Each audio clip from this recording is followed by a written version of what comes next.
I was never a bully. I was also never a bully. We were never bullies. In fact, growing up, in school, yung mga nabubully, ginagawa ko pang friends. Kasi naawa ko. Heart was always bullied. In school, so parati I ako may kaaway. Actually, hanggang ngayon, marami yung kaaway dahil sa kanya. Yeah. Hindi dahil sa akin. Totoo naman din yun, kasi matapang talaga siya. So talagang takot na takot sa kanya yung mga nambubuli sa akin. Kasi there was one time, meron kaming family friend na barkada ni Heart sa school. So, pinuntahan niya ako sa high school. Tapos sabi niya, Camille, you have to go to your sister. She's hiding in the bathroom. Hindi siya makakain. Sabi ko, bakit di makakain? Kasi inaabangan siya sa gym.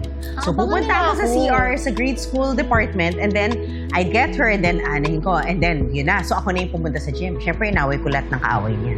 I think kasi all my life, I've always been the Peacemaker in the family. Always. Siya I lagi. always have to, in fact, all the time Physically be in the middle. of everything. Of Even growing everyone, up, you know, everything. whether it's my parents or my siblings, everything. Parati ako yung sa gitna. Siyempre, sometimes nakakapagod din because parang wala kang problema sa life mo. Pero yung problema mo is the people around you.